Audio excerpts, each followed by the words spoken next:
Welcome to Still Mind Suttas. In this episode, we spend time with a teaching that sits at the edge of what words can hold, a conversation between the Buddha and the wanderer Vacchagotta about the limits of philosophical views and the freedom that comes from letting them fall away. This sutta invites us to notice how often our own minds tighten around opinions, identities, and the need for definite answers. As you listen, you're invited to settle into a quiet space inside yourself, to meet this teaching not as an abstract argument, but as a gentle mirror for everyday life. Those moments at work, in family, or in solitude when certainty slips and something deeper asks to be heard. In this discourse, the Buddha is staying near Savath, in the quiet of Jedda's grove. The forest is peaceful, settled, and still. Into this stillness comes Vacchagotta, a well-known wanderer and seeker. He is curious, intelligent, and deeply interested in philosophical views. Today, he approaches the Buddha with a set of questions that have troubled thinkers for generations. After greeting the Buddha, Vacchagotta begins to ask his questions about the nature of the cosmos, the nature of the self, and the fate of a liberated being after death. He asks first, "Is the cosmos eternal?" The Buddha replies, "No." Vaccha tries the opposite. "Is the cosmos not eternal?" Again, "No." He asks whether the cosmos is finite, and then whether it is infinite. To both, the Buddha says no. Vaccha then shifts to the question of the self. Is the soul the same as the body? No, says the Buddha. Then is the soul something different from the body? No. Finally, Vaccha asks about the Tathagata, the fully awakened one, after death. Does the Tathagata exist after death? Not exist? Both? Neither? To each question, the Buddha simply says, no. At this point, Vacchagotta is confused. He says, "Master Gautama, every time I ask about these views, eternal, not eternal, finite, infinite, the nature of the soul, the fate of the Tathagata, you reject every position. What drawback do you see that you avoid all of these 10 views entirely?" The Buddha answers calmly and directly. He explains that each of these positions is a thicket of views, a tangle, a snare, something that produces only more confusion and suffering. Whether one insists the cosmos is eternal or not eternal, finite or infinite, whether the soul is the same as the body or different, whether the liberated one exists after death or does not exist, each of these claims leads not to peace, but to more debate, more obsession, more clinging. None of these views lead to dispassion, none lead to calm, none lead to awakening. Vaccha then asks a very direct question. Then does Master Gautama have any position at all? The Buddha answers with remarkable clarity. A Tathagata, he says, has done away with all positions, not because he refuses to think, nor because he hides his beliefs, but because he sees reality in a completely different way. He sees directly the arising and passing of form, of feeling, of perception, of mental formations, and of consciousness. These 5 aggregates, form, feeling, perception, fabrications, consciousness, make up the entire field of our experience.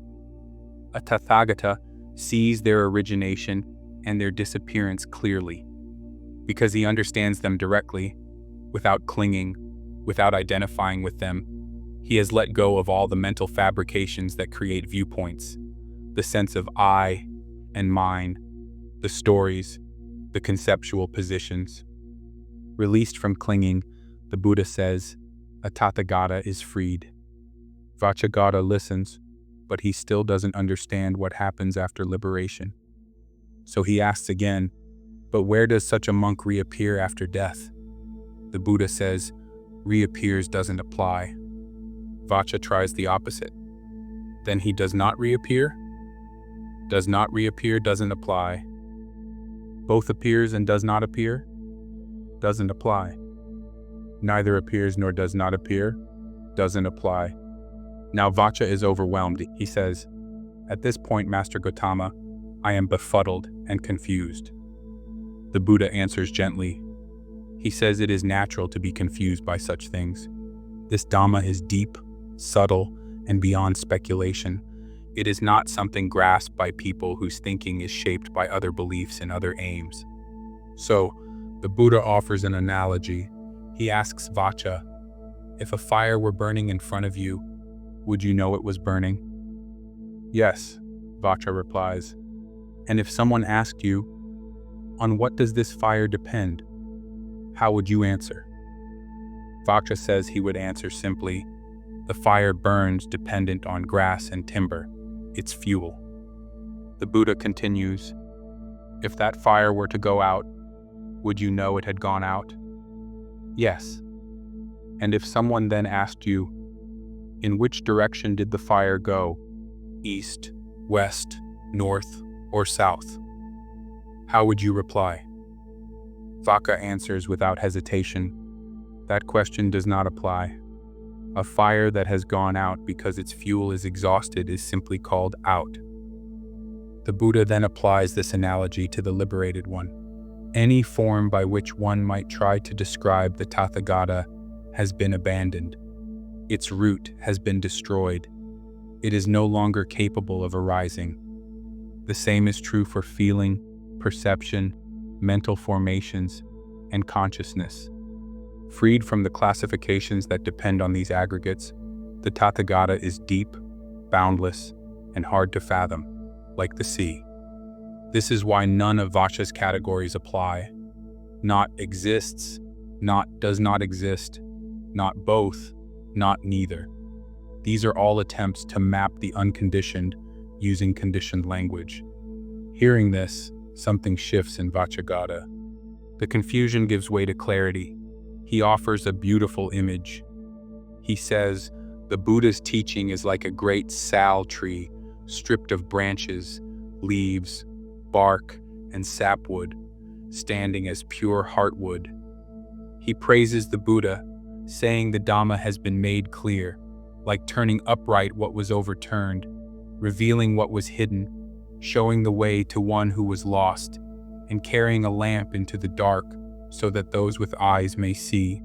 With deep respect, Vacchagotta declares that he now takes refuge in the Buddha, the Dhamma, and the Sangha, and asks to be remembered as a lay follower for the rest of his life.